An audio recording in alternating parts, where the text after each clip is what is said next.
received from our health practitioners.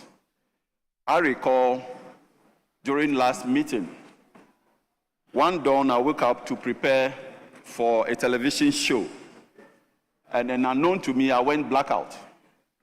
I was fortunate my son had the extent to which I fell and moved from his room to come to our master bedroom. And he managed to wake my wife up. They lifted me to one of the foremost health facilities in this country. Speaker, when we got there, my younger brother went in and drew their attention. They just told him, send him to another place. Speaker, it took my wife to tell them that the man lying in there is an MP. Then the rush in came. So the kernel of this issue sometimes is the discrimination by these professionals. And the discrimination they offer tend to make you and I, Speaker, be victims before the general public. I listened to one of the airwaves, the radio stations this morning, and none of us was spared. Speaker, not even yourself. The public holds an erroneous view that we are not doing much. Meanwhile, we are doing at least the best we could under the circumstances. But the response that comes from our practitioners, some of them, leaves much to be desired. And that is what we must focus on. Speaker, I think that the next thing for me has to do with the fact that we have overly concentrated our health facilities in Accra. And so, be it professionals, be it equipment, be it tools, most of them are here.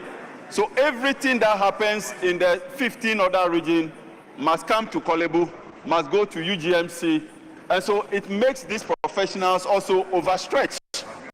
And so governments must relentlessly look at that angle. I am happy and delighted to know that at least under the administration of His Excellency John Dramani Mahama, his first tenure, he has demonstrated unyielding commitment to expanding some of this infrastructure. It's not enough. We must admit that we need to do more. And we must encourage the public along that we are not the kind of ruling class that always takes interest in going to London, Germany, America, and all other places to seek treatment. But then we are doing our bit, and we must win their confidence. This issue must not be left to go unchecked. I thank the ministry, I thank the government for instituting swiftly an investigation.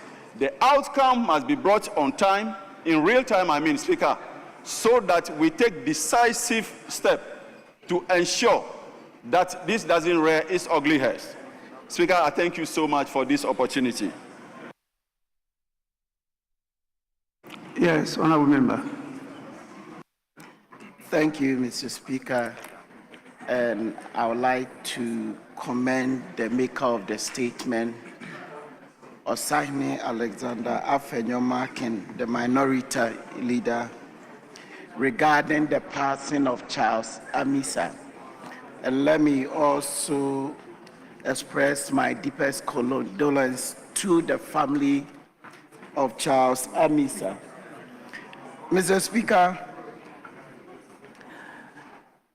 it saddens my heart. Why? Because just about 3 months ago, in my constituency, when I was called by the police commander, there was an accident that happened on the Kumasi-Tamale Highway, specifically between Nkenkenso and Akumadan.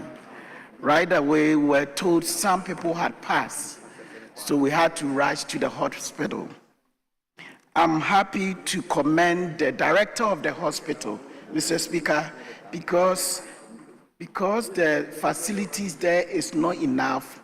Patients were being treated at the outpatient department, and they had to improvise. Mr. Speaker, any one of us could have a cardiac arrest, and it will take between 3 to 5 minutes. If we are not safe, we could pass.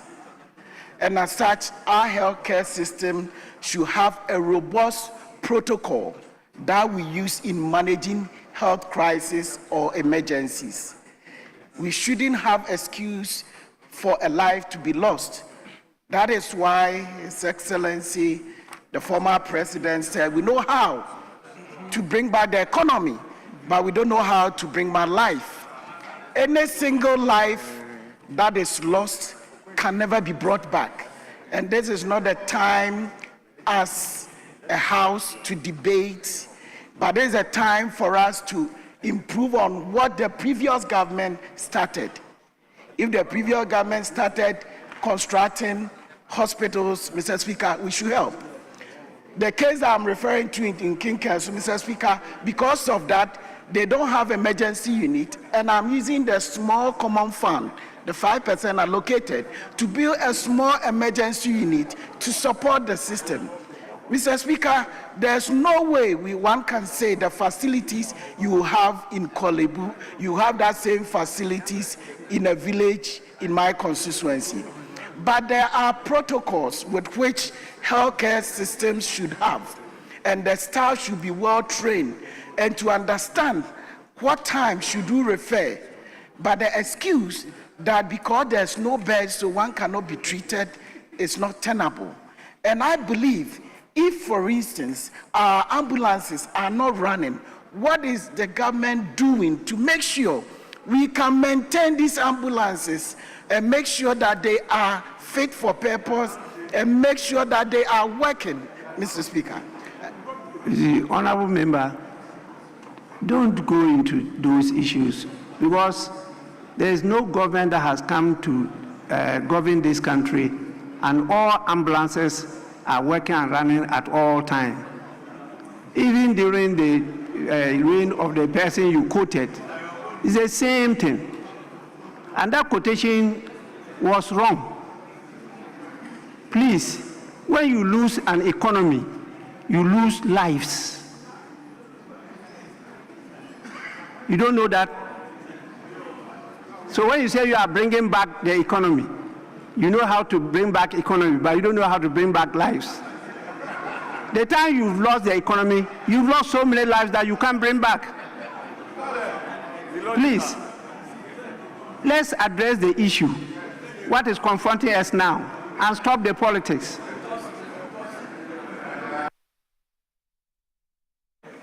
Thank you, Mr. Speaker, and respectfully, I don't intend to debate, Mr. Speaker. But, Mr. Speaker, the point I'm trying to repeat and to emphasize on the fact that every single life matters. And whatever possible our healthcare system can put in place with respect to the limited resources that we have as a country, how best we can efficiently allocate them and to make sure that all staff and logistics that are in place are put to good use so that it doesn't matter, because, Mr. Speaker, it could happen to any of us. We know there's an issue of hit and run, which I believe the law will take its course. But also, let's assume this same thing had happened in another village where there's no bigger hospital. What is the protocol? Every hospital, Mr. Speaker, as I know, there are protocols that one has to follow.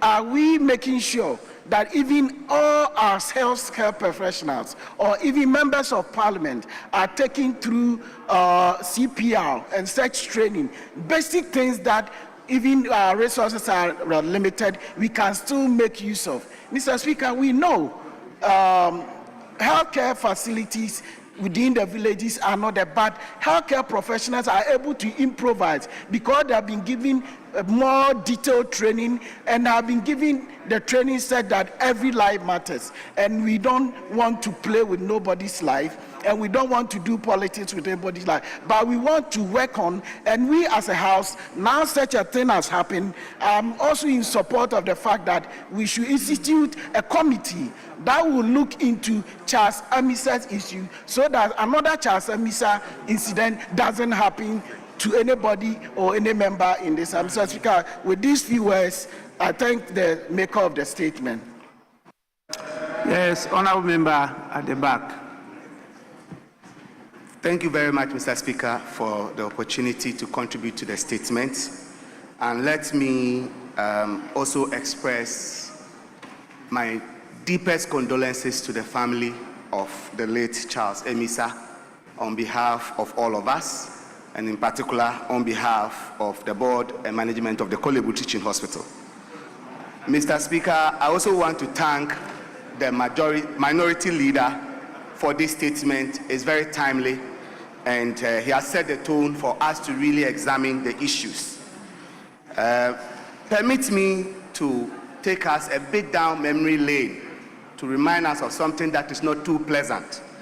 In June 2018, it was a 70-year-old man, Mr. Prince Anthony Poku Echampong, who died after visiting 7 hospitals, including a hospital that his company supplies stationery to.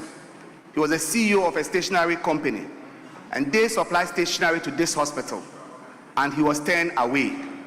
And the explanation or excuse was the same. The then Minister of Health did his best, constituted committees to ensure that this will never happen again.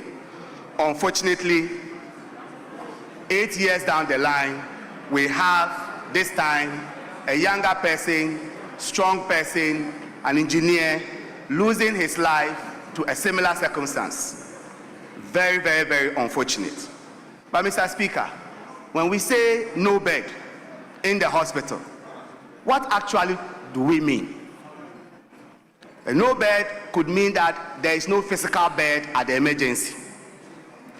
It could also mean that there is no blood if the managers anticipate that that patient will need blood, and so they want the person to go elsewhere.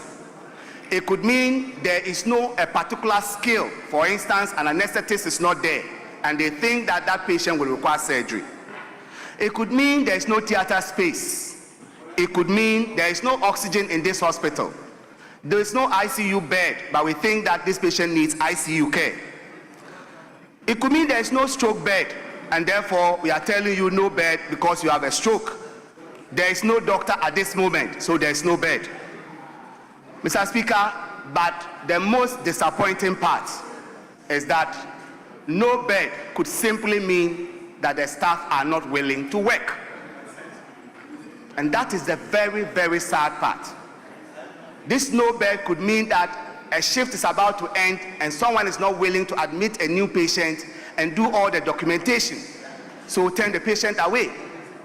No bed could mean that the doctor is afraid to work or is tired and feels that if he touch that patient and the patient pass away, duty of care is established legally because he has touched the patient. So see no evil. I have not touched that patient, so you cannot blame me for it. But is it really right if a patient dies in the precinct of a hospital, at the entrance of the emergency, wait there for 30 minutes, 45 minutes, and you say because you've not seen that patient, no duty of care is established? The legal brains will have to help us out.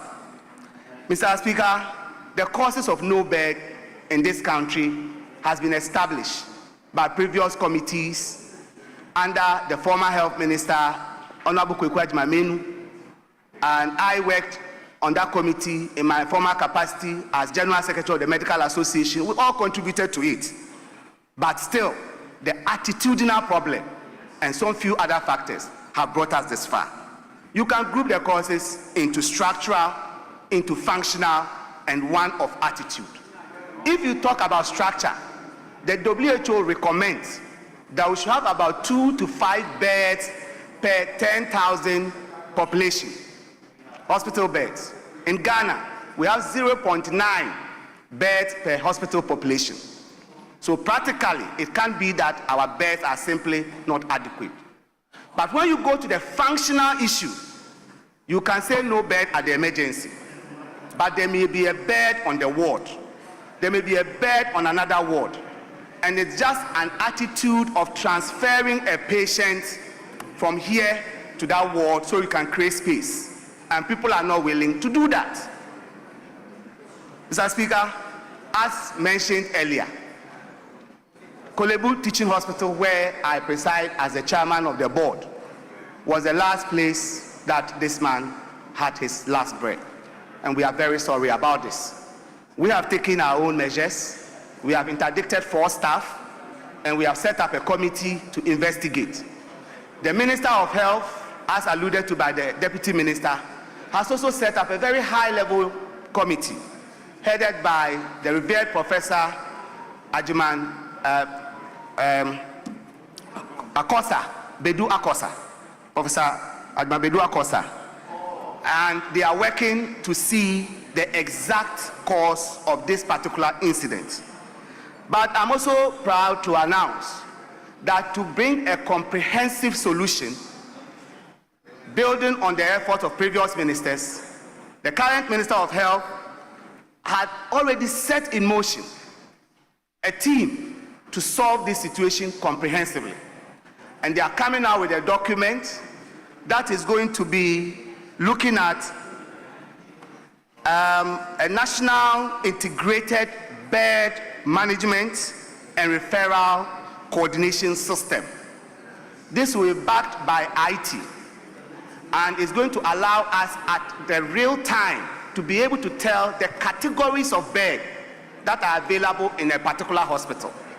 Whether you don't have stroke bed or ICU bed or bed for a pregnant woman or for a child. This work has been ongoing. It is unfortunate that while it was in its final weeks, this incident has happened. And the minister has asked the group to quicken up their work so that he can make a major announcement on this to bring a comprehensive change that would help us. It will rope in the ambulance service so that when the ambulance picks a patient, they don't ask the patient or their relative or a doctor in a small private hospital, can you tell us which hospital is willing to accept this patient? This is the current situation. I've had calls from a lot of colleagues here. They need a patient moved to Kolebu, and their response will be that there's no bed at Kolebu emergency. But when I call, there will be a bed. Why? And so this is what this problem, solution that the minister is bringing is going to solve. And I'm pleading that Parliament will give the minister all the support needed so that this problem can be solved once and for all. Mr. Speaker, I will conclude by saying that our ambulance service, by their acts and by their function, may also need to be reviewed. Currently, they do scoop and run. What it means is, at an accident scene, they can pick you up, but they can't even set a simple IV line to give you fluid. For this patient who was being moved from hospital to hospital, if a simple normal saline was running, this patient could have survived. The minority leader mentioned his BP at the beginning. At Kolebu, when they checked the BP in the ambulance monitor, it had come down to 84/56. That is someone who is just about dying.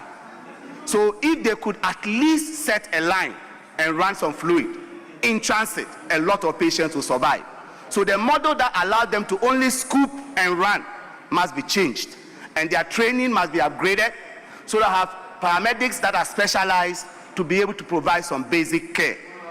But in conclusion, attitude is our biggest problem. All of this will not change if the attitude does not change. May I stand on this to appeal to my colleague health workers. Look at that next patient, that it could be you, it could be your father, it could be your mother. It doesn't have to be another doctor calling you before you create a bed and accept the patient. Because the one that can call, maybe you may be the one unconscious, who will call on your behalf. Thank you, Mr. Speaker.